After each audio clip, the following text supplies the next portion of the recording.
Ghetto gang, ghetto gang, ghetto gang. Salute to you. Salute to you. Salute to you. Hope all is well. Hope you're enjoying the day. Always thankful to the Most High for all the blessings that He brings to you and your family, and forever and ever in a day that's never. So humbled and appreciative and thankful to the Most High for all the blessings, all the lessons, all the wisdom, all the guidance that He continues to allow to be brought into my life. So all praise. Hallelujah. Hallelujah. Hallelujah.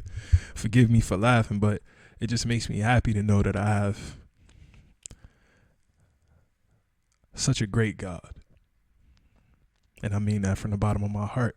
But we're not going to belabor the point today. Teach a steady lying to the kids. Part 4.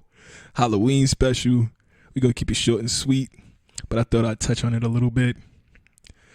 Without any further delays, let's get to it.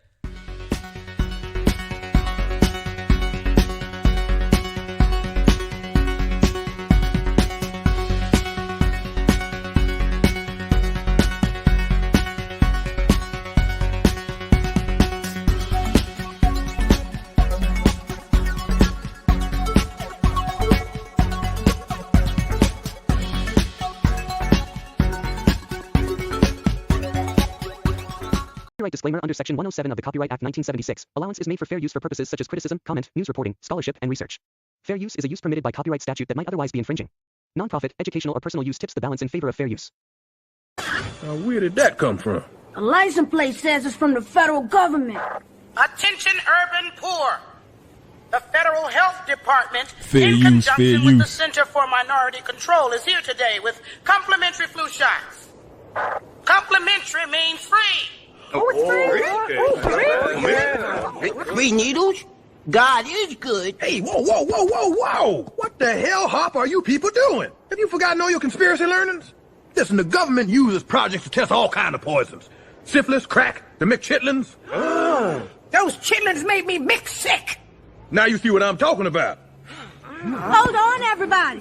This is a government of the people, by the people, and for the people. And we, the people. I'm sure there's nothing to fear. Thank you, Mrs. Stubb. Every year, around 71.3 million Fair children use, alone fair use, wander from fair door use. to door asking for candy in honor of celebrating one of America's most beloved holidays, Halloween. Halloween has a much more complex and interesting history than it would appear, however. Originally called Samhain, this celebration of the ancient Celtic people was rooted in a more Yes, some people say Samhain, some people say Semaim. Let's get into it, man. This is going to be fun. religious origin. The Celts believed that on the evening of October 1st, the world of the living crossed with the world of spirits. So the Celtics, or the Celts, as she said, Celts, not to be confused with the Boston Celtics, although maybe, because Boston is in Massachusetts and Salem was in Massachusetts, and the Salem witch trials. Oh, what we talk about over here? Nah, let me stop. Let's keep going. Am I playing though?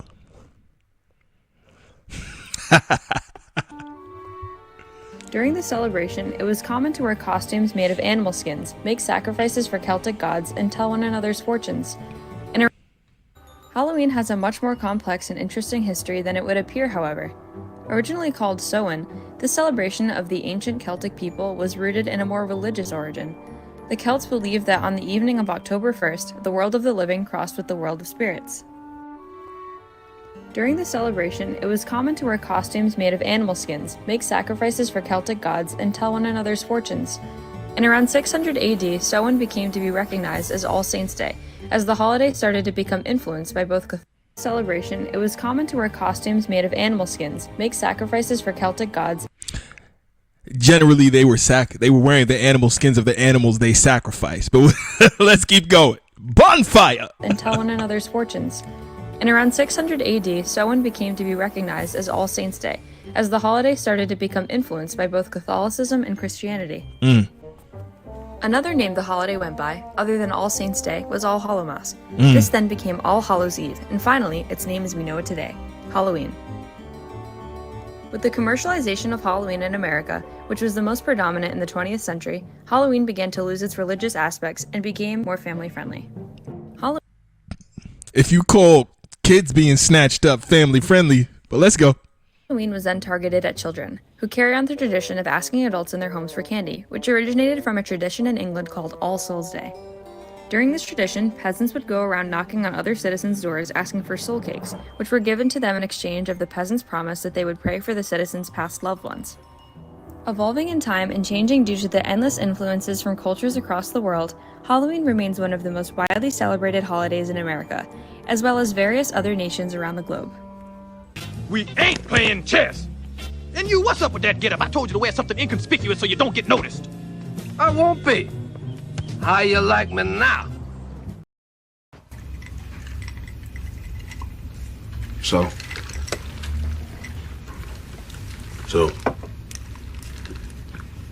saying what the fuck? Take a deep breath, man. I mean, take a long, deep breath. Know that if you call a shot, we at war. We at war. I'm there like I've always been.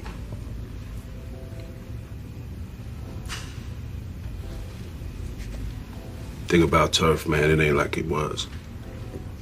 I mean, you ain't gotta pay no price of buying no corners. Since when do we buy corners? We take corners. Man, you gonna buy one way or another. Whether it's with the bodies we done lost, or you're gonna lose. Time in the joint is behind us or ahead of us. I mean, you gonna get some shit in this game, but ain't shit for free. I mean, how many corners do we need? Ain't shit. How much for money free? can a nigga Fair make? use. More Fair than a use. nigga can spend. And then we ain't gonna be around. More than a nigga goes back. Shit, I didn't think I was gonna be around this long. Amen to that. Yeah. Alright, let's get into it, man. What in the world is happening? Give me one moment. Where we at? Boy, ghetto is tripping. Let me stop sharing. Let me reshare. Pardon the delay, family. Fair use, fair use, fair use. Any questions, comments, critiques, criticisms, feedback, advice? Let me know how crazy I am or how interested this was to you. His ghetto point of view at gmail.com. His ghetto point of view at gmail.com. His ghetto point of view at gmail.com.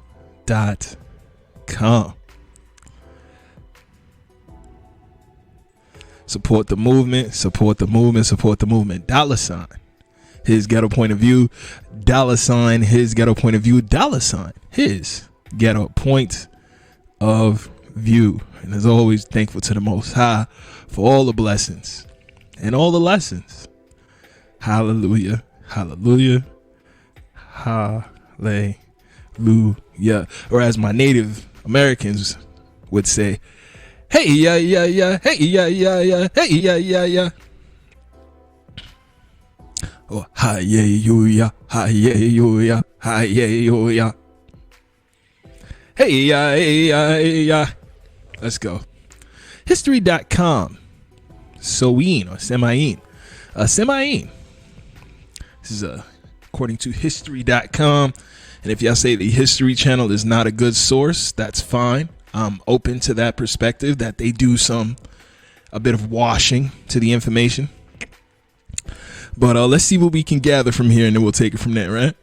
So, Semain, or Gaelic word pronounced Soin, is a pagan religious festival originating from an ancient Celtic spiritual tradition.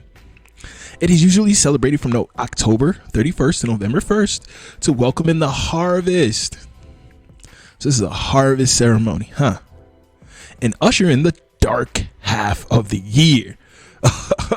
Or as we like to say in the hood, when it get dim, it get grim, my Gaza. When it get dim, it gets grim. All right, celebrants, or people who like to celebrate it, believe that the barrier between the spiritual, the physical, and the spiritual world break down during Samhain. allowing more interaction between humans and denizens of the other world, spirits, unearthly forces, right?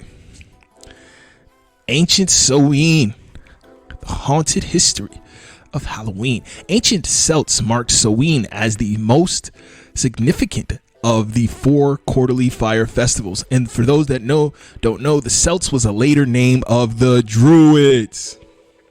They were initially the Druids, but then after the Romanization, the Hellenization, if you will, the Hellenization being the spreading of Roman culture all throughout the world. After the Hellenization that occurred, they were later known as the Celtics or the Celtics. Ancient Celts mark Samhain as the most significant of the 4 quarterly fire festivals, taking place at the midpoint between the fall equinox and the winter solstice. During this time of year, hearth fires in family homes were left to burn out while the harvest was gathered. After the harvest work was complete, celebrants joined with Druid priests to light a community fire using a wheel that would cause friction and spark flames. The wheel was considered a representation of the sun, because they sun worshippers. You know what the word for sun is? Native American, huh? In the Walt. Oh man, I'm gonna cause some problems right now.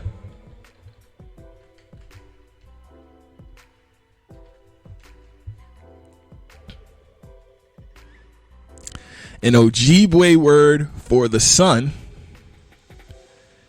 is Jesus. No, it's not, Ghetto. Yo, Ghetto, why you try to act like the Native Americans came up with everything? What's this? Jesus, sun, moon, a month. Jesus. Jesus.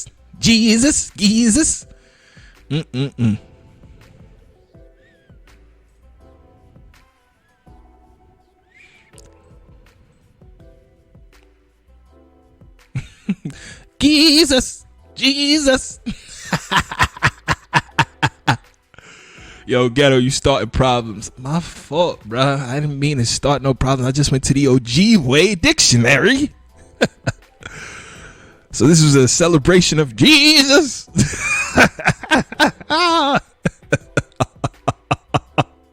And used along with prayers.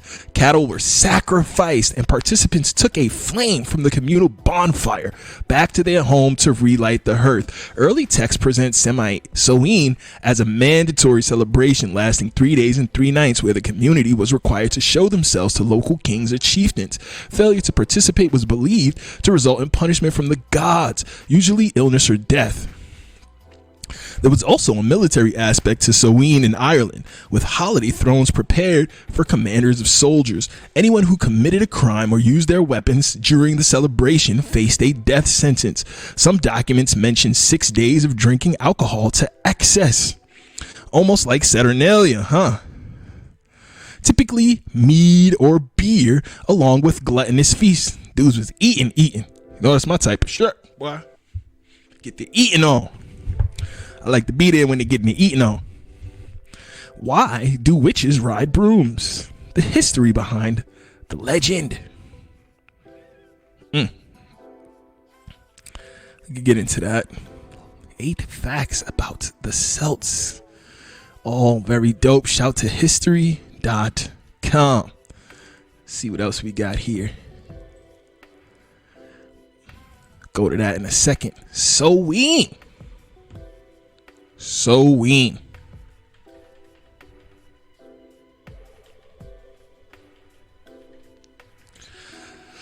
Published by Hilary Smith, available in Afrikaans, Arabic, French, Greek, Italian, Portuguese. Samhain, pronounced Samhain or Samhain, was a festival celebrated by the ancient Celts halfway between the autumn equinox and the winter solstice. It began at dusk around October 31st and likely lasted 3 days. Samhain marked the transition between the year's lighter and darker halves and was celebrated throughout the ancient Celtic communities of Europe, including Ireland, Wales, and Scotland. Believed by the ancient Celts to be a liminal time when the veil between as opposed to subliminal, which is under the world, this is liminal. Like, this is a time where you can manifest these things in your mind. This is a time when the lines between the worlds is thin and thinner, and the way your mind can see things, it's not subliminal no more, it's liminal. It's, I can see this with my regular eyes. I don't need my mind's eye. I don't need my third eye. I don't need to have a higher level of understanding. I don't need to be able to see. I don't need to have that type of vision during Samhain. Between the human and the spirit realm is lifted. Samhain is considered by many to be the precursor to the contemporary Halloween celebrations. Samhain is also the modern Irish word for the month of November. In Ireland, the hill of Ward in County Meath was the sacred site for the Samhain Fire Festival, and in recent years, people have gathered there on Halloween to participate in a modern day Samhain revival. The pagan festival, not pagan festival, and the ancient Celts divided the year in two halves, the lighter half and the darker half, and held 4 celebrations to mark the changing seasons. Imbolc celebrated halfway between the winter solstice and the spring. Beltane, halfway between the spring and the summer. Lughnasadh, halfway between the summer and fall equinox, and Samhain, halfway between the fall equinox and the winter solstice. Makes sense it would start around November 1st, October 31st. Of these 4 sacred times, Samhain was perhaps the most significant, as it is thought to have represented the Celtic New Year. For the ancient Celts, time began in darkness, with each 24-hour day commencing at dusk, ushering in the darker half of the year. Samhain represented the end of one year and the beginning of the next. Samhain was considered an auspicious time for the Druids to practice divination, since the connection to the spiritual world was stronger than usual. With its origins in the pastoral calendar, Samhain celebrations likely predated the arrival of the Celts in Ireland some 2,500 years ago. It was a time for making winter preparations. Crops were harvested and the animals were rounded up from the fields, either to be sacrificed or lodged for the winter and used for breeding. Feasts abundant in both food and alcohol were held to celebrate the harvest. Samhain was also a sacred time for assembling and for setting up important business matters, such as the inauguration of new kings. Debts were repaid and trials for more egregious crimes were held, with justice meted out accordingly. The 17th century Irish historian Geoffrey Keating wrote in his seminal work, The History of Ireland, that all fires were to be extinguished at the start of the Samhain festival. The Druids, the ancient Celtic priest, would light a new bonfire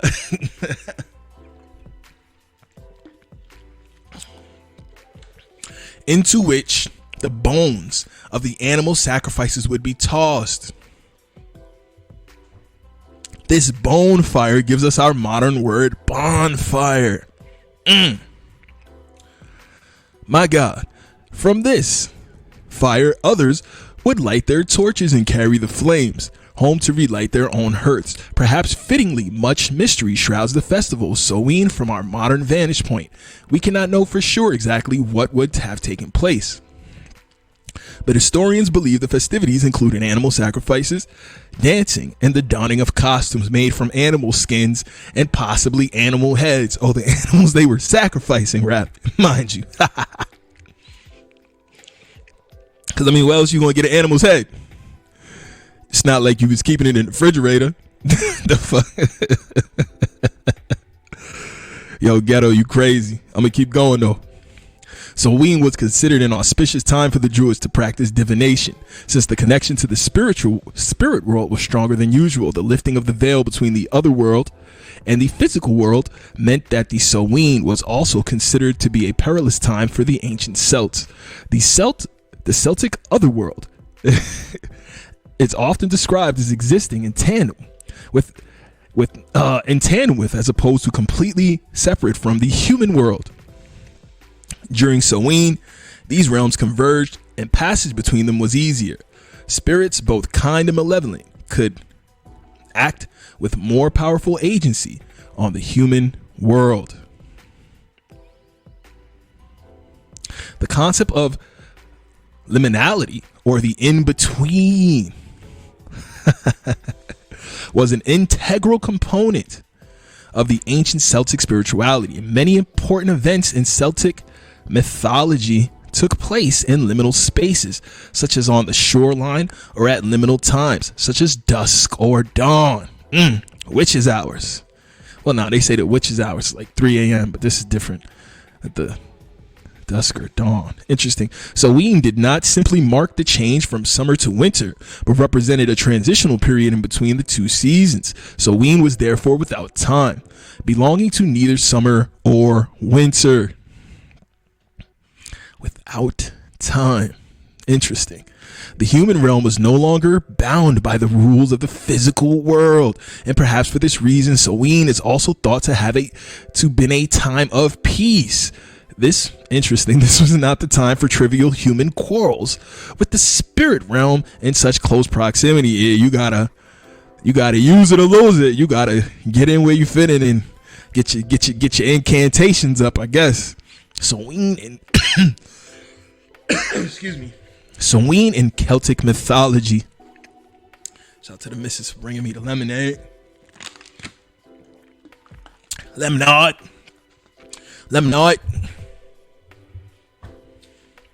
Perhaps unsurprisingly, many important supernatural events described in Celtic mythology occurred during the time of Samhain. The Second Battle of Moytura, Caith Mage Tuired, a pivotal moment in Irish mythology, is one of the most important remaining medieval texts on the subject. A pivotal moment in Irish mythology and one of the most important remaining medieval texts on the subject was fought between the spiritual beings known as the Tuatha De Danann, the tribe of Dan, the Tuatha De Danann, the house of Dan. Huh? Oh, this was Hebrews doing this, Ghetto? Huh? Oh, Ghetto, you ain't say nothing about Hebrews was doing this now.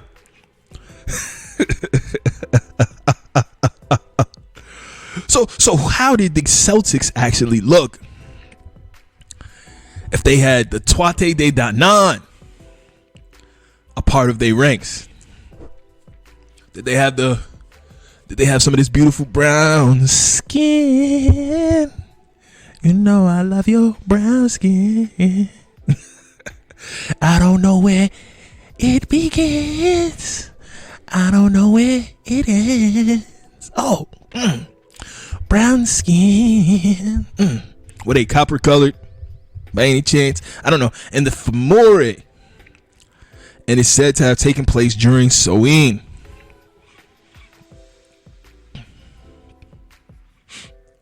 It is also during this time that the Ishi, magical beings, sometimes described as fairies, Ishis.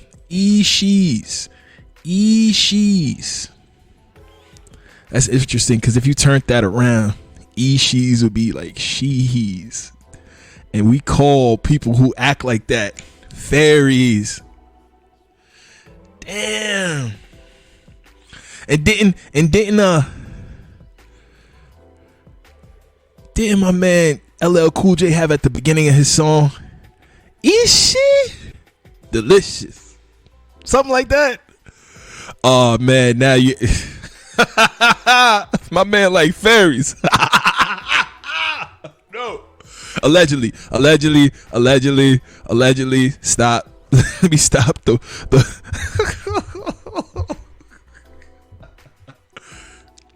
Now I gotta get the lyrics to the song, man. I'm gonna get it in a second. Easy. Blotitious. These he's delicious.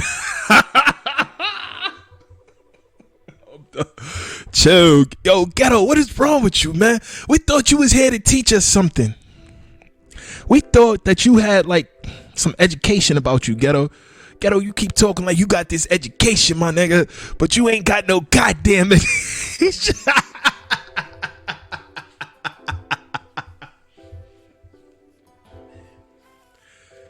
Okay.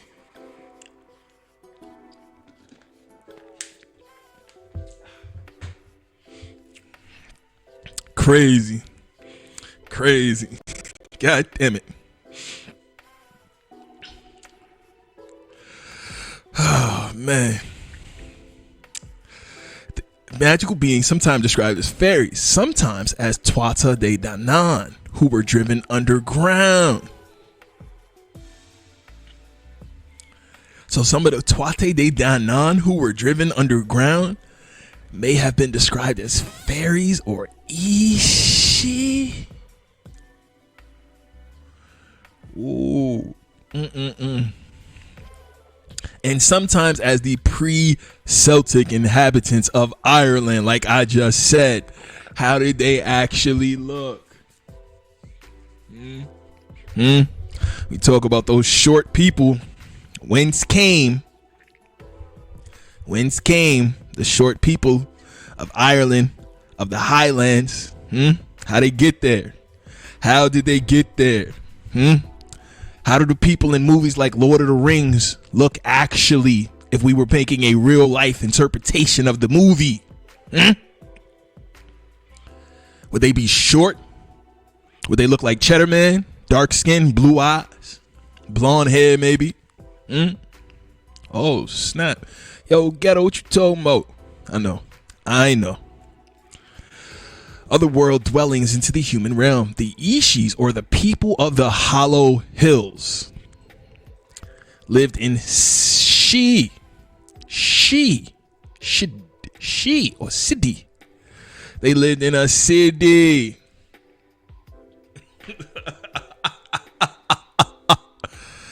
She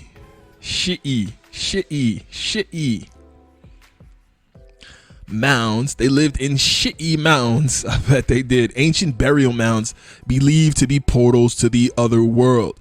Once a year on Samhain, these portals would open to the human world, and one could observe the fires lit within, and the city or Shi'i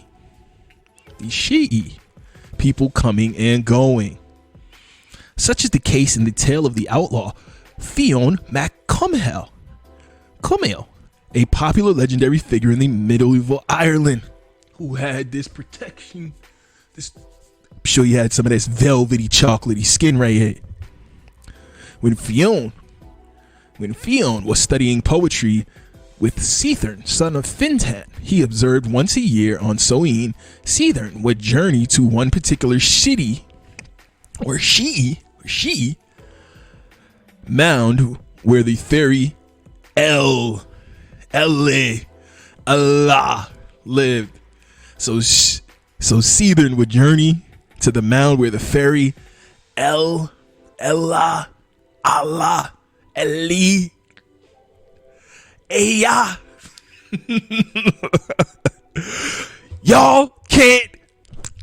You can't fool us with history no more, and that's your problem. That's why y'all really mad, because you can't fool us with this you can't fool us with the history no more. That's why you're really... What the heck did I do? What in the world? Yeah, I don't know what the heck that was. Might have been a commercial or something. Excuse me though, gang. Where was I at? See, as soon as they start getting good, they tried to throw a whole wrench in the game. Alright, let me see where we was at. Where the fairy Elle lived. She was rumored to be the most beautiful of all the fairies on the entire island of Ireland. Oh man, let's not go there.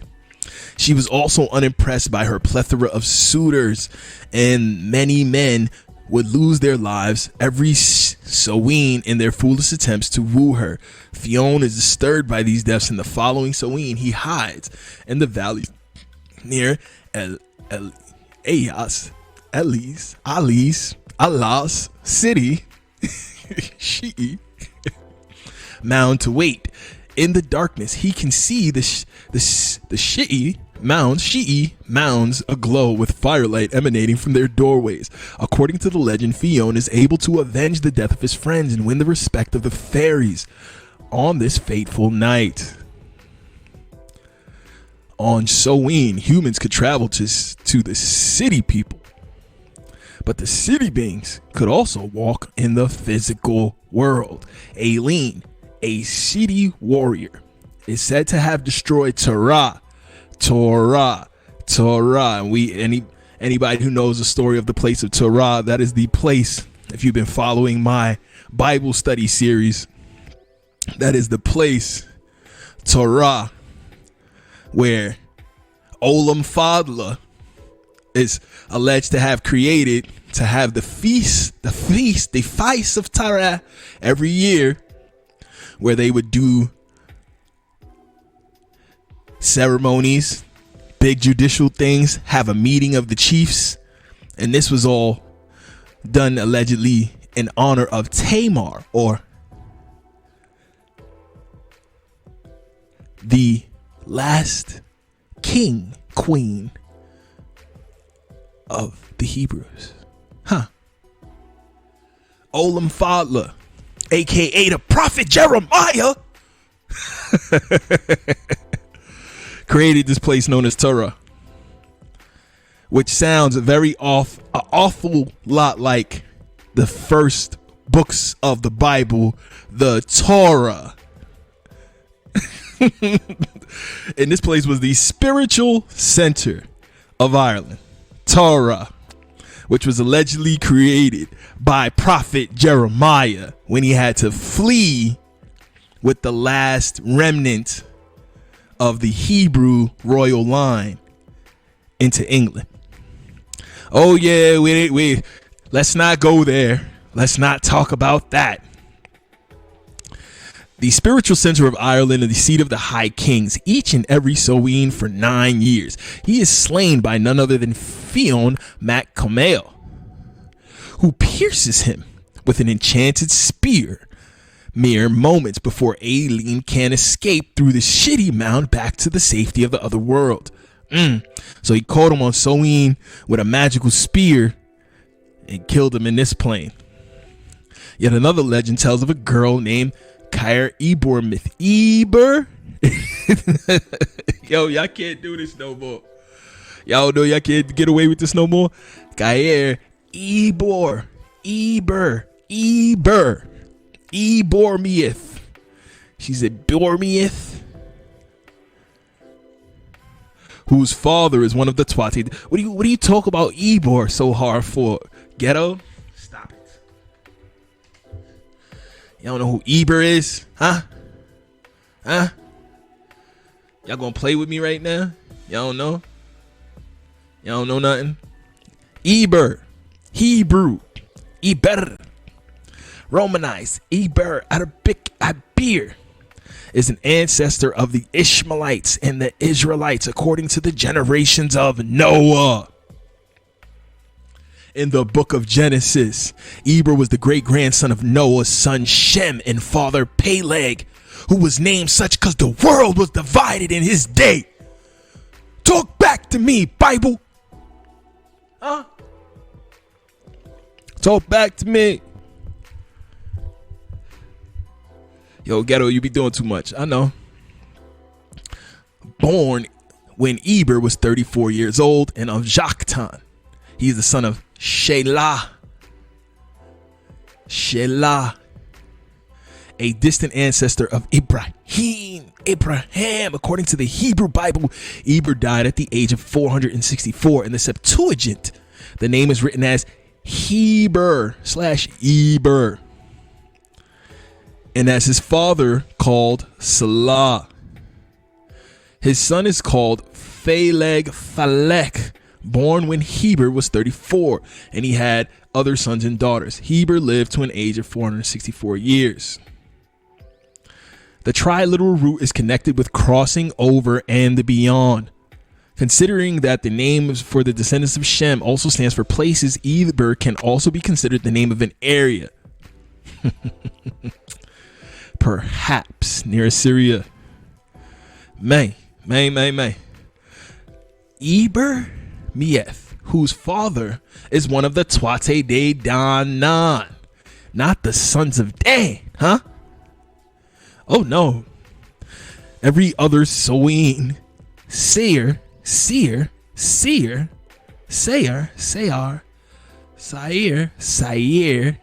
transforms into a swan. Her suitors, Oengus Mako, wishes to win her affection, but he knows he can only do so during this during Soin. So he waits for the time of year when the rules of the physical world can be broken, and he is able to turn himself into a swan as well, though the written evidence for much of the Irish mythology dates only as far back as medieval times. Having been recorded by Christian monks who possibly tampered with their meanings, many of those legends are thought to have roots in pre-Celtic Irish spirituality. The Hill of Ward and the Samhain Fire Festival. In Ireland, the Celts celebrated the Samhain Fire Festival at the Hill of Ward, also known as Chilagda,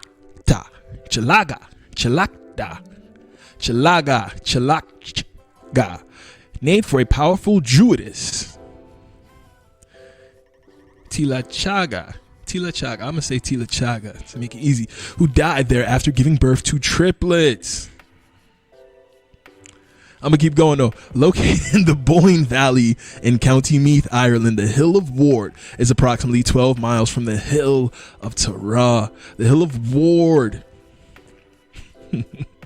Alright, I can't keep stopping. I'm trying to keep it short. Has received comparatively less attention than its more famous neighbors, such as Newgrange. Some archaeological studies of the site were conducted nearly a century ago in the 1930s, but it was not revisited again until 2014 when excavations led by Dr. Stephen Davis of the University College of Dublin commenced.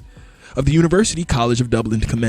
team discovered that the Hill of Ward was likely constructed in 3 separate phases, the earliest dating to the late Bronze Age, and the most recent dating to the early medieval period around 400 CE. Evidence of a large-scale building was found by archaeologists at the site, as well as fragments of burnt animal bones. I'm going to skip ahead. From Samhain to Halloween, when Christianity reached Ireland in the 5th century CE, so around 400, the Catholic Church found it easier to convert the Celts by incorporating certain pagan celebrations into their calendar. Yes, they did. Attempting to subsume Samhain under a contextually similar Christian holiday, All Saints' Day was created and initially assigned to May 13th. So they knowingly brought in pagan stuff to convert the Celts easier. So is this something you should be rocking with?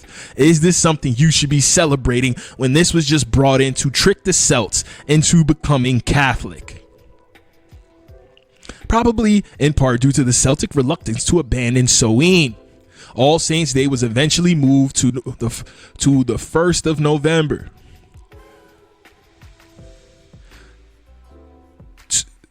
2 November then became All Souls' Day on November 2nd, which some see as an attempt to absorb elements of Samhain that All Saints' Day may have failed to capture. All Saints' Day became a widespread Catholic holiday by the 14th century, around the 1300s, and by the 15th century or the 1400s, we begin to see writings describing celebrations that more closely resemble Halloween as we celebrate it today. During the 19th century, the famine caused the relocation of many Irish to America, and they brought with them beliefs and traditions associated with modern Halloween, such as the carving of jack-o'-lanterns, although the Irish would have historically used turnips, not pumpkins. This is also true. No matter how different present-day Halloween may seem from the pagan fire festival of Samhain, the feeling of transformation and the desire to invoke supernatural through costumes or otherwise, seems to return each year with the waning light and the cooling of air. We're doing the same thing when we put on the costumes, when we have our kids put on the costumes with the lights. We have the jack-o'-lanterns. It's cool outside. We're celebrating the same thing, a time where we see the world as thinly veiled between the land of the living and the otherworldly spirits, if you will, otherworldly entities, and we are saying we want to commune with them and give worship to them and sacrifice to them. And is that what we should be practicing or showing to our children? These sentiments transcend time, connecting modern celebrations with Samhain, that liminal time of transformation that was sacrificed to the pagans of the Celtic world or the Celtic world thousands of years ago, and perhaps also to those of an even more ancient world before that. Man. Fair use.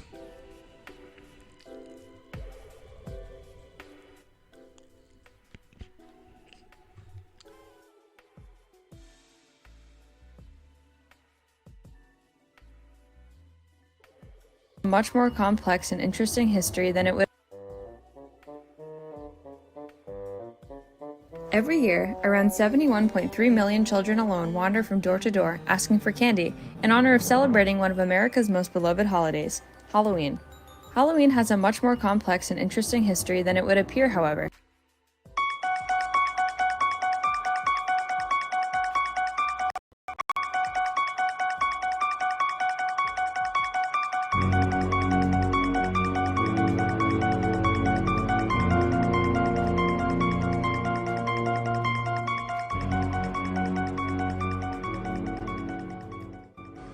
Halloween, celebrated each year on October 31st, is a mix of ancient Celtic practices, Catholic and Roman religious rituals, and European folk traditions that blended together over time to create the holiday we know today.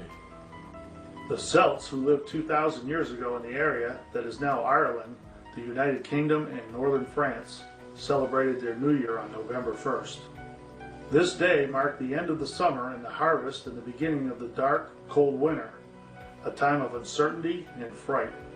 Food supplies often ran low, and for many people afraid of the dark, the short days of winter were full of constant worry. Celts believed that on the night before the New Year, the boundary between the worlds of the living and the dead became blurred. On the night of October 31st, they celebrated Samhain, when it was believed that the ghosts of the dead returned to Earth. To commemorate the event, they built huge sacred bonfires where the people gathered to burn crops and animals as sacrifices to the Celtic deities. During the celebration, the Celts wore costumes typically consisting of animal heads and skins.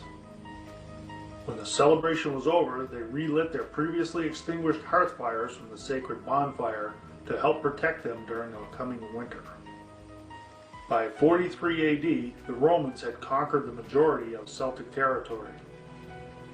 In the course of 400 years, they ruled the Celtic lands. Two festivals of Roman origin were combined with a traditional celebration of Samhain. Fair use. The first was Feralia, a day late in October when the Romans traditionally commemorated the passing of the dead.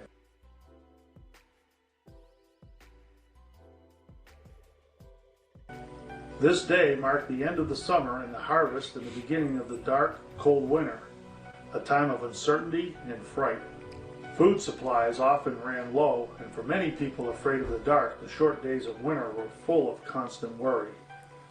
Celts believed that on the night before the New Year, the boundary between the worlds of the living and the dead became blurred. On the night of October 31st, they celebrated Samhain, when it was believed that the ghosts of the dead returned to Earth. To commemorate the event, they built huge sacred bonfires where the people gathered to burn crops and animals as sacrifices to the Celtic deities. During the celebration, the Celts wore costumes typically consisting of animal heads and skins. When the celebration was over, they relit their previously extinguished hearth fires from the sacred bonfire to help protect them during the coming winter. By 43 AD, the Romans had conquered the majority of Celtic territory. In the course of 400 years, they ruled the Celtic lands. Two festivals of Roman origin were combined with the traditional celebration of Samhain.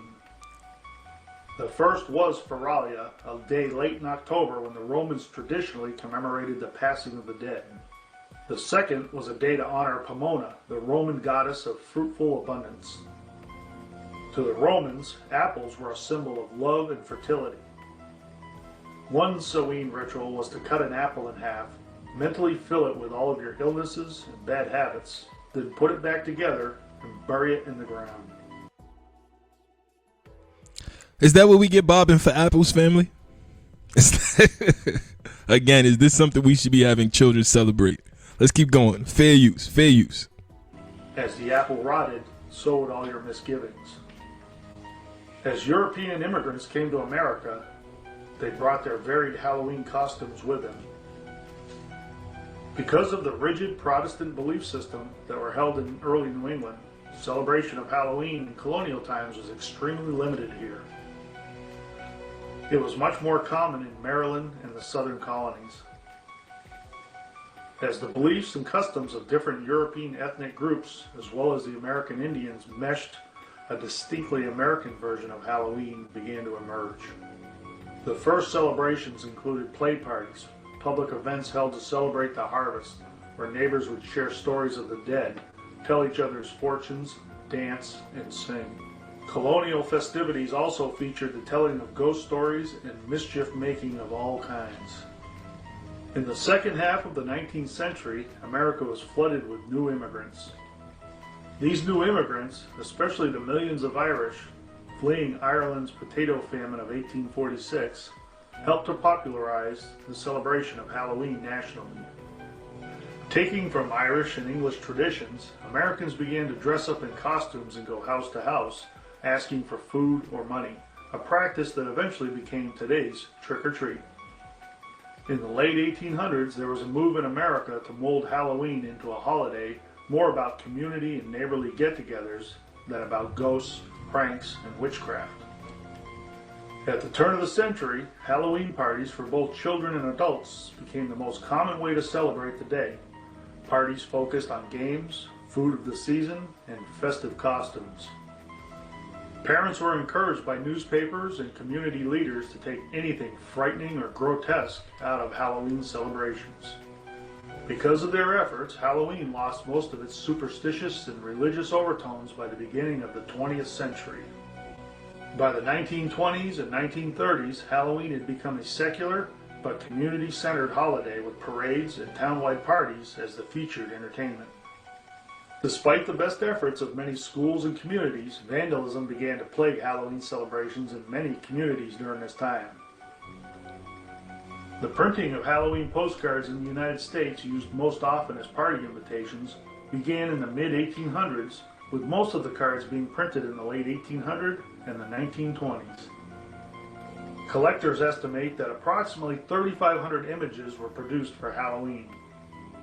The illustrations featured traditions characteristic of the time period, including bobbing for apples, playing games of fortune, while others illustrated witches, pumpkins, and cats. By the 1950s, town leaders had successfully limited vandalism, and Halloween had evolved into a holiday directed mainly at the young. Due to the high numbers of young children during the 50s baby boom, parties moved from town civic centers into the classroom or home, where they could be more easily accommodated. Between 1920 and 1950, the centuries-old practice of trick-or-treating was also revived. Trick-or-treating was a relatively inexpensive way for an entire community to share the Halloween celebration. In theory, families could also prevent tricks being played on them by providing the neighborhood children with small treats. A new American tradition was born, and it continued to grow. Today, Americans spend an estimated $6.9 billion annually on Halloween, making it the country's second largest commercial holiday. On Halloween 1950, Mary Emma Allison, the wife of a Presbyterian minister, saw a United Nations International Children Emergency Fund booth, better known as UNICEF, collecting funds to send powdered milk to undernourished children around the world. She thought of getting children to collect donations for UNICEF instead of candy. She began with her own children, and in her own community, they collected $17 and sent it to UNICEF.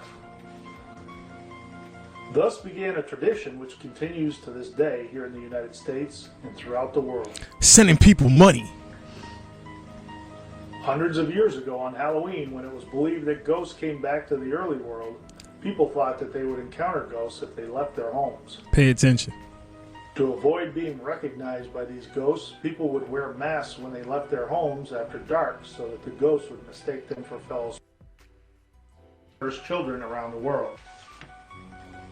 She thought of getting children to collect donations for UNICEF instead of candy. She began with her own children, and in her own community, they collected $17 and sent it to UNICEF. Thus began a tradition which continues to this day here in the United States and throughout the world. Hundreds of years ago on Halloween, when it was believed that ghosts came back to the early world, people thought that they would encounter ghosts if they left their homes. To avoid being recognized by these ghosts, people would wear masks when they left their homes after dark so that the ghosts would mistake them for fellow spirits. In recent times, Halloween costumes are traditionally modeled after supernatural figures such as monsters, ghosts, skeletons, witches, and devils. Over time, the costume selection extended to include popular characters from fiction, celebrities, and generic archetypes such as ninjas and princesses. Costuming became popular for Halloween parties in the U.S. in the early 20th century, often for adults as well as for children. The first mass-produced Halloween... Y'all heard it, but I'm going to play it one more time for those not listening in the back. By these ghosts, people would wear masks when they left their homes. Is this what our children should be celebrating, guys? Come on, let's go. Hundreds of years ago on Halloween, when it was believed that ghosts came back to the early world, people thought that they would encounter ghosts if they left their homes. To avoid being recognized by these ghosts, people would wear masks when they left their homes after dark so that the ghosts would mistake them for fellow spirits. In recent times, Halloween costumes are traditionally modeled after supernatural figures such as monsters, ghosts, skeletons, witches, and devils. Over time, the costume selection extended to include popular characters from fiction, celebrities, and generic archetypes such as ninjas and princesses. Costuming became popular for Halloween parties in the U.S. in the early 20th century, often for adults as well as for children. The first mass-produced Halloween costumes appeared in stores in the 1930s when trick-or-treating was becoming popular in the United States. Today, Halloween is becoming once again an adult holiday or masquerade like Mardi Gras. Men and women in every disguise imaginable are taking to the streets of big American cities and parading past grinning, carved, candlelit jack-o'-lanterns. Yes, they are, and yes, it is. Nasty work. Modeled after supernatural figures such as monsters, ghosts, skeletons, witches, and devils. Over time, the costume selection extended to include popular characters from fiction, celebrities, and generic archetypes such as ninjas and princesses. Costuming became popular for Halloween parties in the U.S. in the early 20th century, often for adults as well as for children. The first mass-produced Halloween costumes appeared in stores in the 1930s when trick-or-treating was becoming popular in the United States. Today, Halloween is becoming once again an adult holiday or masquerade like Mardi Gras. Men and women in every disguise imaginable are taking to the streets of big American cities and parading past grinning, carved, candlelit jack-o'-lanterns. When the Irish immigrants arrived in America, they brought with them the tradition of carving out turnips, or sometimes a potato or rutabaga, and placing coals or a small candle inside the hollow. These were then displayed on doorsteps at Halloween to ward off evil spirits. However, the Irish quickly discovered the pumpkin, which had spread its vines across the entire North and South America. The pumpkin was readily available and easier to carve than a turnip, since turnips were not as plentiful or as easy to find as they had been in Ireland. This practice spread swiftly among the general population in America and was soon an integral tradition of the Halloween festivities. The legend of the jack-o'-lantern started with a man nicknamed Stingy Jack, who was a notorious drunk and practical joker. Jack was said to have tricked the devil into climbing into a tree. He then carved an image of a cross into the tree's trunk, trapping the devil in the highest branches of the tree. Jack made a deal with the devil that said if he would never tempt him again, he would promise to let him down. Legend says that after Jack died, he was denied entrance into heaven because of his evil. This is what we celebrate, and ain't it great? Ain't this great? Let's keep going. Candle inside the hollow. United States. Today, Halloween is becoming once again an adult holiday or masquerade like Mardi Gras. Men and women in every disguise imaginable are taking to the streets of big American cities and parading past grinning carved candlelit jack-o'-lanterns. When the Irish immigrants arrived in America, they brought with them the tradition of carving out turnips, or sometimes a potato or rutabaga, and placing coals or a small candle inside the hollow. These were then displayed on doorsteps at Halloween to ward off evil spirits.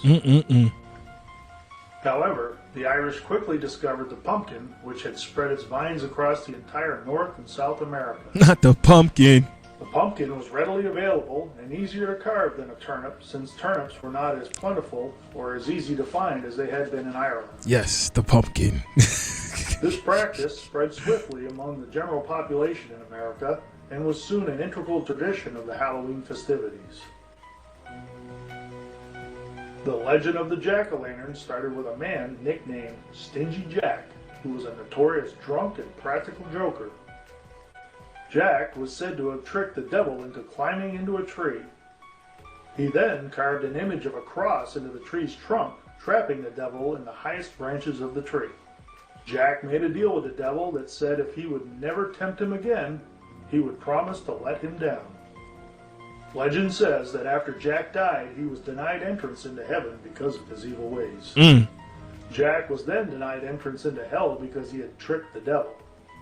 Instead, the devil gave him a single ember to light his way through the cold, dark winter. Jack placed the light into a hollowed-out turnip to keep it lit longer, and he has been roaming the earth ever since. Dang. The Irish began to refer to this ghostly figure as Jack of the Lantern, and then simply Jack-o'-lantern. The Jack of the Lantern. The yearly Jack-o'-lantern festival is held close by in Keene, New Hampshire, on a Saturday in mid to late October, at which time residents and citizens in the area attempt to amass the largest number of lighted pumpkins in one place, trying to meet or beat the world record, which they have held in various years. It's truly a sight to see. The use of witches and cats in the celebration of Halloween originates with the Druids, who believed that ghosts, spirits, fairies, witches, elves, and all manner of supernatural manifestation emerged on Halloween night to possibly harm the living. Christianity painted the image of a witch as an ugly old hag, often sporting a wart on her nose. Considered by the church as cohorts of the devil, witches were said to employ spells and charm in order to bring harm to good men and women.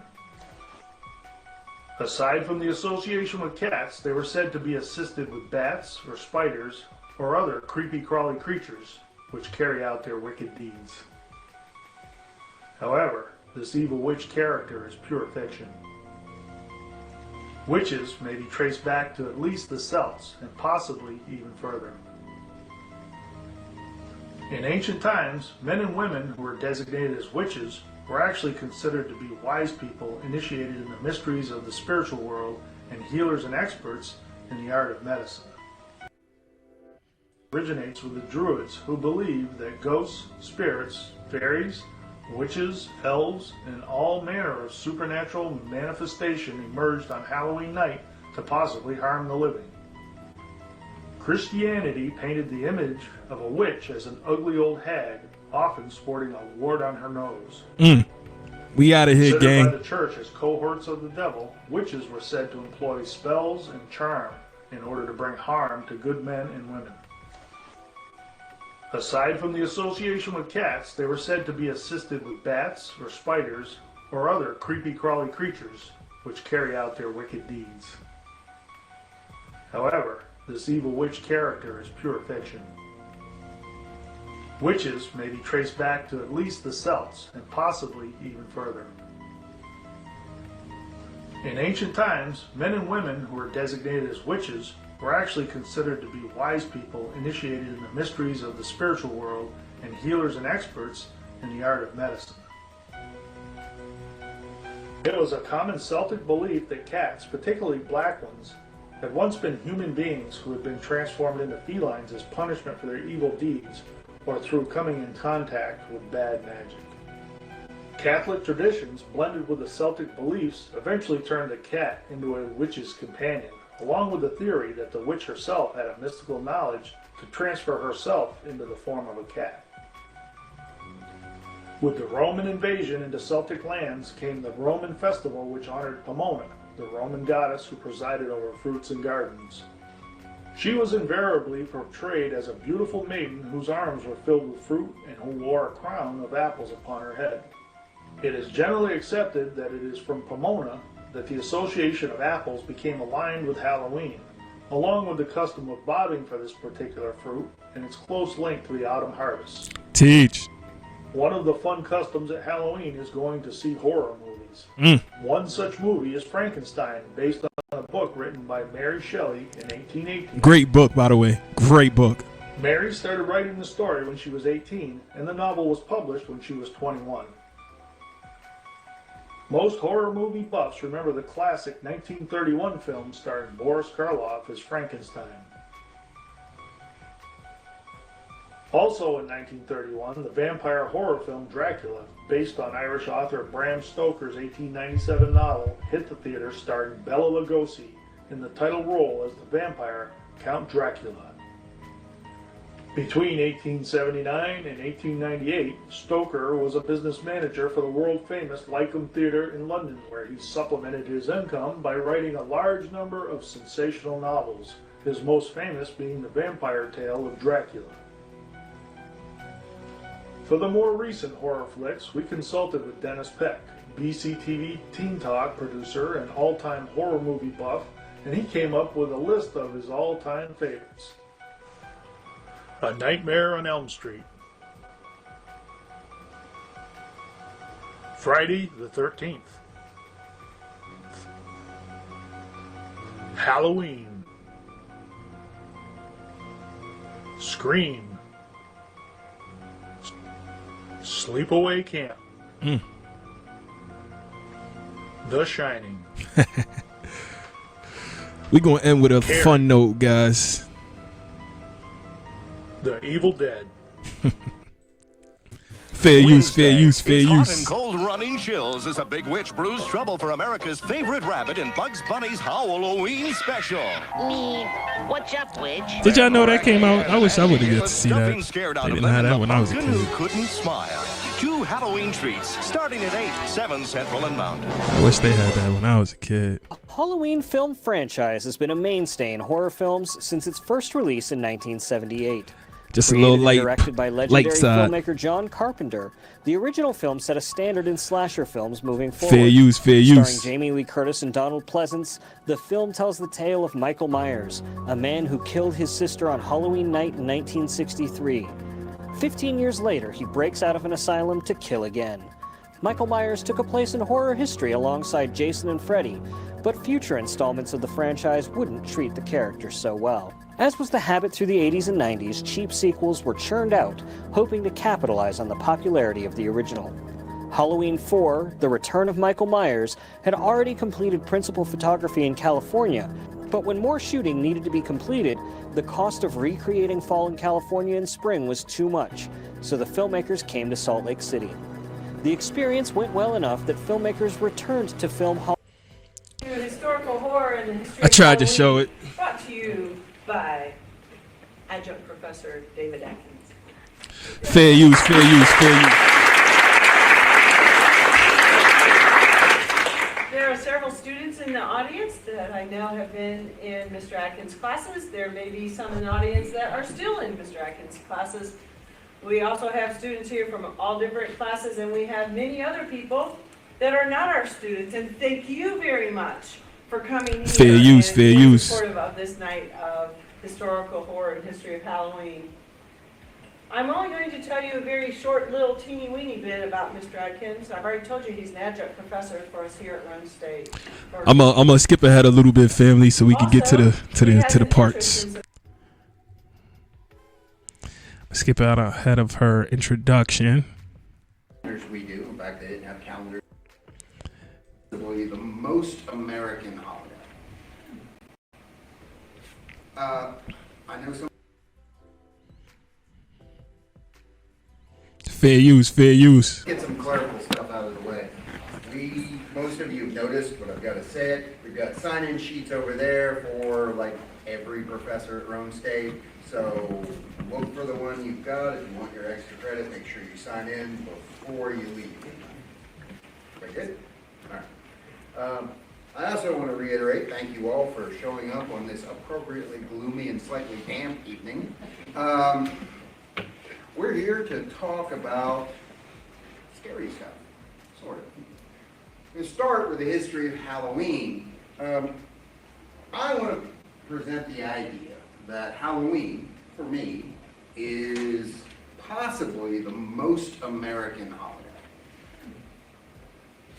I know some of you are thinking 4th of July, etc., but let me make my case, and we'll go with it, all right? Let's start from the beginning. Let's start with the Celts. Originally, we believe the origins of Halloween come from a ritual time called Samhain for the Celts. Yes, I know it looks like it's pronounced Samhain, but it's not. It's Samhain because the alphabet is kind of optional. It's just a suggestion for the Celts. So, it was a Celtic festival held October 31st to the 1st of November. Maybe. Fair use, fair use, fair use. We don't know for sure because they didn't have the same calendars we do. In fact, they didn't have calendars at all. But those dates coincide roughly with the autumn equinox, that moment where the day and the night are equal. And it's also the moment, incredibly important for the Celts, where they have to harvest their crops or, everybody starves. Bang. For the Celts, it signaled the end of the year and the beginning of winter, the death of the year. It's also the night where, supposedly, the veil between the worlds was the thinnest, where creatures like the Sidhe, we would call them elves, but not like Keebler elves, don't think that. These things were capricious, mean, possibly vicious, and easily offended.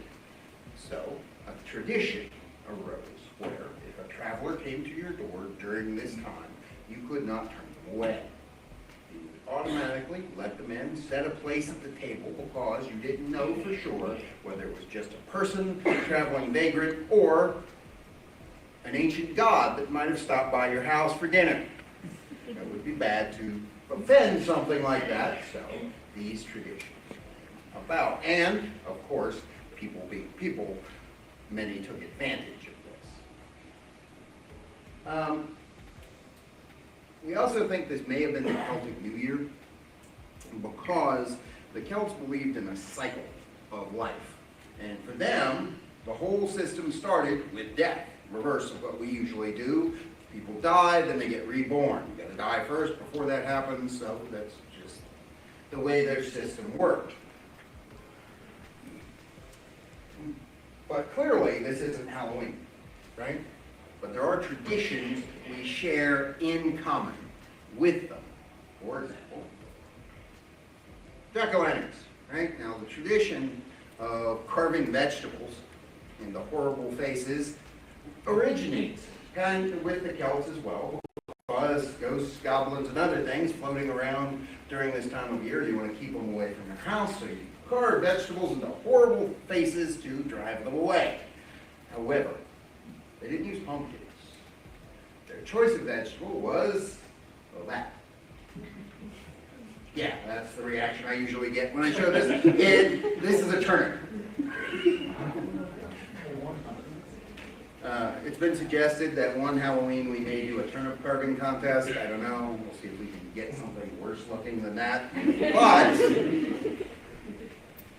the tradition of jack-o'-lanterns and turnips has so many variations on the legends. I'm just going to give you my favorite. It involves a gentleman named Stingy Jack. And according to all accounts, horrible human being, hence the nickname, and his appointed time came and Satan showed up to collect his soul. Jack, being Jack, convinced Satan somehow that stopping off for a drink before going to hell was the best thing to do. But Jack convinced Satan that, well, I don't have any money. And even the devil doesn't want to offend an innkeeper.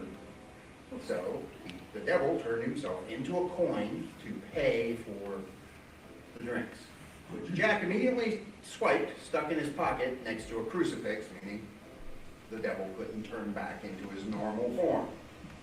Holding the devil hostage, he gained a concession from him. He could never go to hell, and the devil would leave him be for the rest of his life. Fair enough, right? Free from all moral constraints, Jack becomes a menace to polite society for the next while until his appointed time shows up. When he dies peacefully, because he's been left alone, he approaches the pearly gates confident that, well, I can't go to hell, so there's only one other place.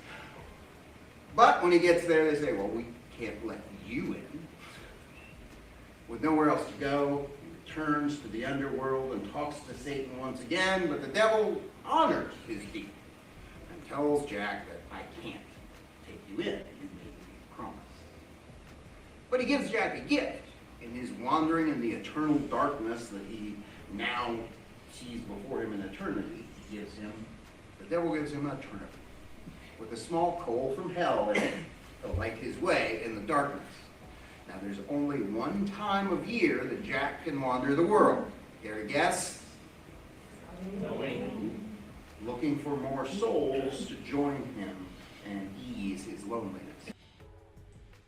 Crazy. This is what we celebrated, y'all.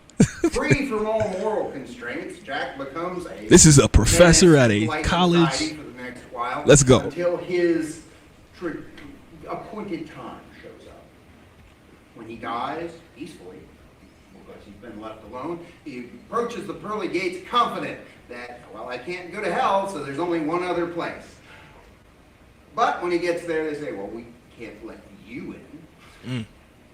With nowhere else to go, he returns to the underworld and talks to Satan once again, but the devil honors his deed and tells Jack that I can't take you in. You made me a promise. This is Jack from the Jack-o'-lanterns, y'all. This is what we celebrate. Darkness that he now sees before him in eternity, the devil gives him a turnip with a small coal from hell in it to light his way in the darkness.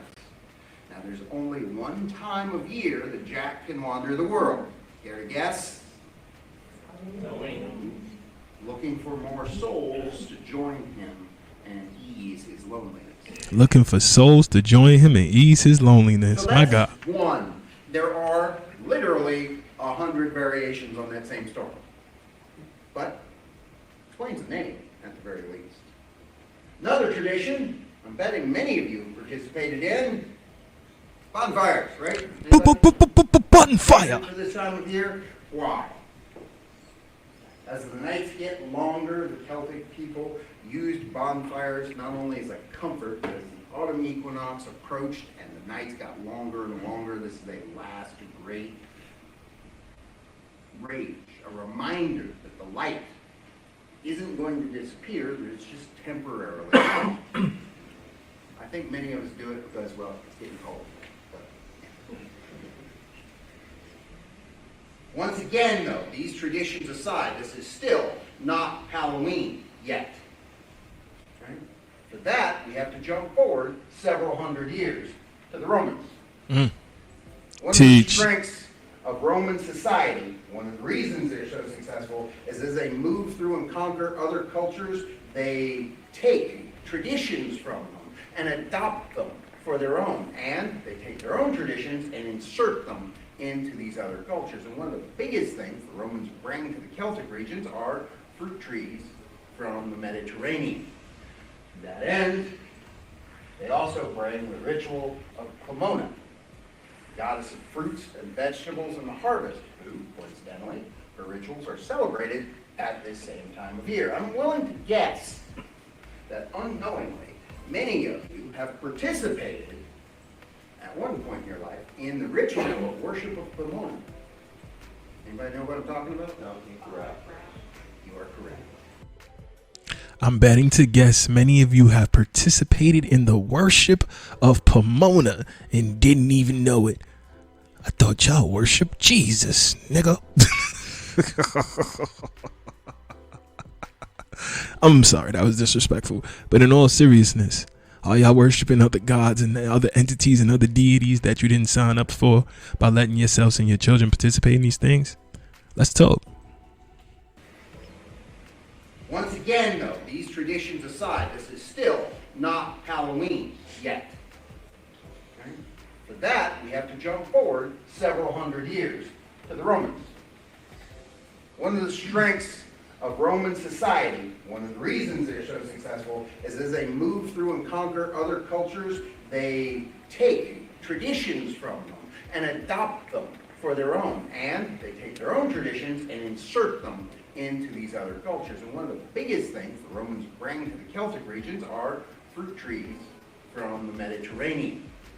To that end, they also bring the ritual of Pomona, goddess of fruits and vegetables and the harvest, who, coincidentally, her rituals are celebrated at this same time of year. I'm willing to guess that unknowingly, many of you have participated at one point in your life in the ritual of worship of Pomona. Anybody know what I'm talking about? No, correct. You are correct. Thought it was just a game. So the Pomona ritual is to bob for apples, family. Bobbing for apples is the celebration and worship of Pomona. And you know I wouldn't be me if I didn't bring out a couple verses, because y'all can't get away from this book, man. I know y'all try to play like we can get away from the book, but you can't. You can't.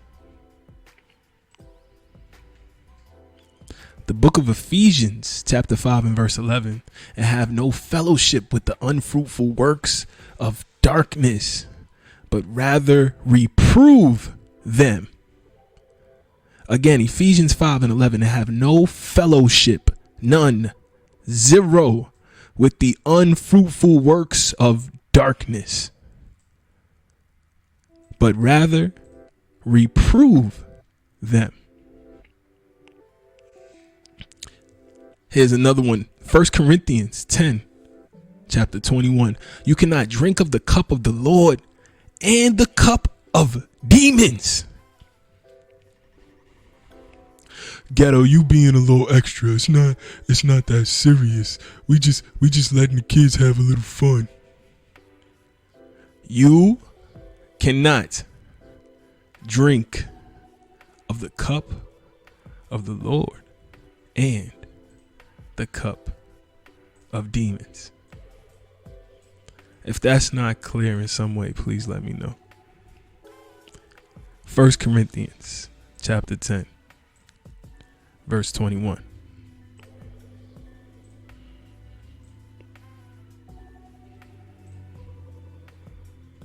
If it's not clear, if it's something you don't understand about that. So if you got your kid out there drinking of the cup of the demons. But you say you also drink of the... It's not about demons. You cannot partake of the table of the Lord and the table of demons. Have no fellowship with the unfruitful works of darkness, but rather reprove them. Ephesians 5:11.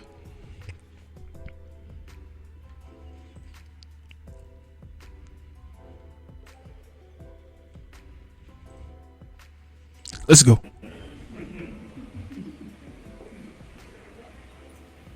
Still, we're not there. For that, we jump forward several hundred more years. Christianity takes an idea from the Romans. They adapt to the structure of cultures they are. They infiltrate. Wrong word, but nonetheless.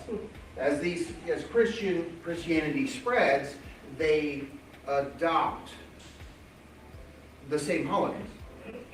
Right? If anybody's interested, I can ruin Christmas and Easter for you too, but that's another lecture.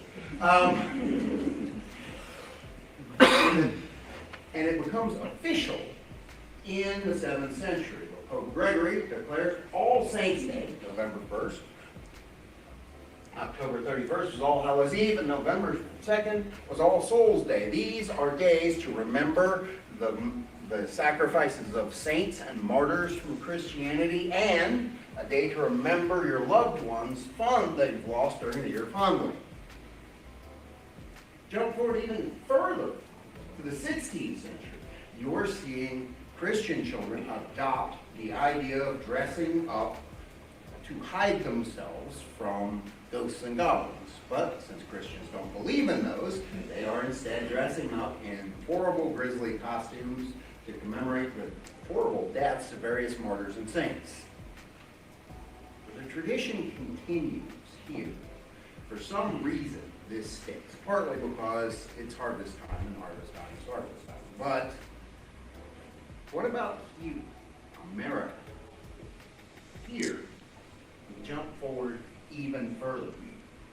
In the 1800s, America, many of you may know, is flooded with immigrants, particularly from Ireland. In the wake of the Irish potato famine, these immigrant communities bring their traditions with them. Changed and altered though they are, they do bring them. And they settle into various ethnic neighborhoods like Hell's Kitchen in New York and other places like that. East Tennessee. Not Hell's Kitchen.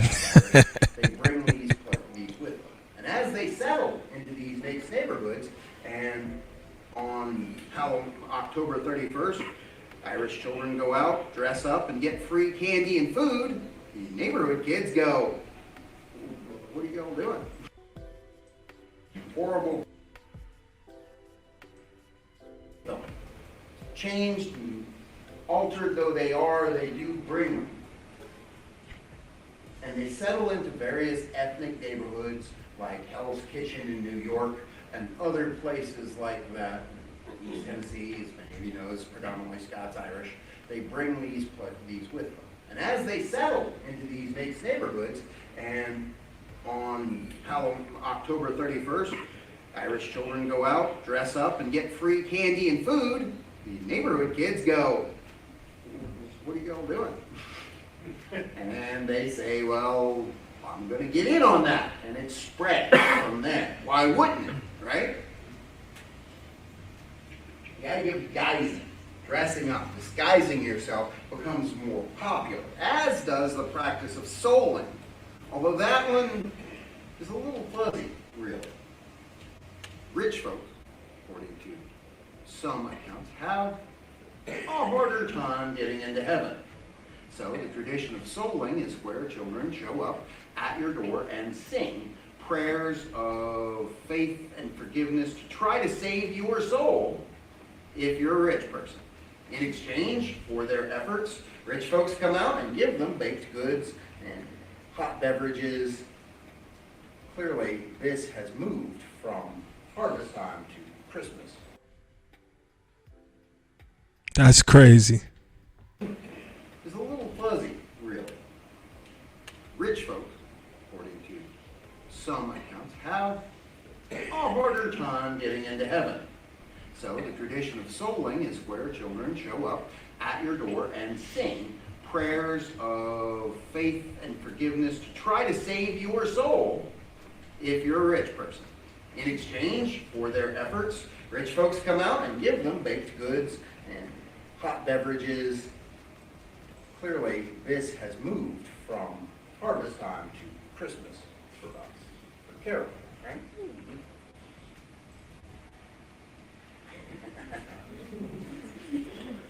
Yeah, I get that reaction too. Anyway,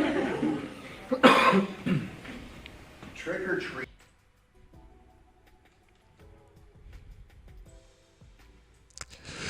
Oh man, that was beautiful, right? That's crazy. Did y'all ever know about that? About souling?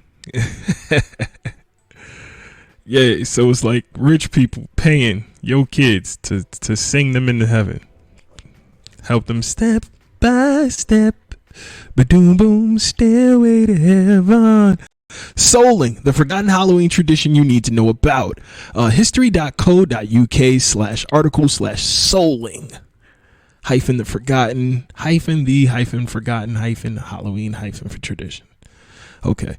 Every year during the evening of the 31st of October, children dress in scary costumes and visit their neighbors, declaring trick or treat, all in the hope of filling their buckets with sugary goods. For many, Halloween is a fun-filled tradition that entertains the little ones, gives us an excuse to decorate our homes with spooky attire, and provides an opportunity to enjoy some good old-fashioned pumpkin carving. Like many of our annual celebrations, modern Halloween is the product of centuries of evolution with roots dating back to pagan times. Over the years, traditions surrounding All Hallowtide, the 31st to November 2nd, October 31st to November 2nd, have come and gone or evolved into new ones. One such tradition was souling.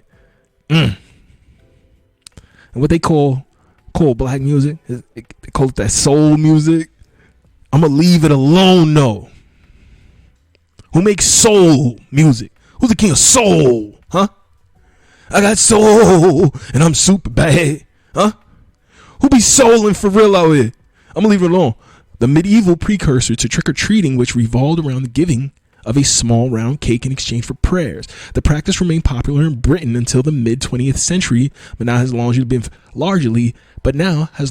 been forgotten. Gang, we are the Europeans that did these things. That's my story, and I'm sticking to it. We the Irish, we the Celts. We was kings. We was kings. You know what I'm saying? I know people like to say, oh, y'all think y'all was everything. Y'all think y'all was everybody. These are actual stories that can be proven. Why we not dealing with that? Why we not dealing with the actual information that I be presenting? Why we just dealing with y'all emotions? To understand how souling came to be, we have to go back 2,000 years to the ancient Celtic festival known as Samhain, which was traditionally celebrated on the 1st of November, meaning summer's end. Samhain represented the changing of seasons. Samhain marked the end of the harvest and the beginning of winter. And it was at this time that the Celts believed the boundary between this world and the next was at its thinnest. The night before Samhain, people believed the souls of the dead, known as Ishi, Blotitious, were freed from the other world and allowed to roam the world once again. People would leave food and drink outside their homes to appease the wandering souls, whilst it was custom to dress up in costume to honor the good spirits and hide from the malevolent ones. As Christianity spread, the early church in England began to Christianize the old Celtic festivals, and in the 9th century, All Saints' Day was declared on November 1st. The 1st of November. The night before became All Hallows Eve, shortened later to Halloween, whilst the day became All Souls' Day. Medieval souling as a way of easing conversion process. Some of the Celtic traditions were kept and merged with and in the case of souling, it was a concept of honoring the dead that remained.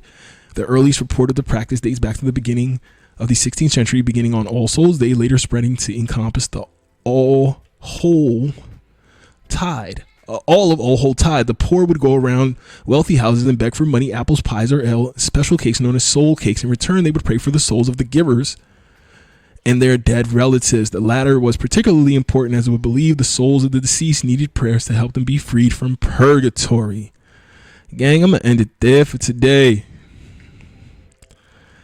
You know what I mean? I'm going to put some links in the chat, in the box. Y'all can check out some more information on this. But don't play with it, man. Hit me up. Here's got a point of view at gmail.com and subscribe. Tell a friend. Hit the chat. We out of here, gang. Peace and blessings to the family.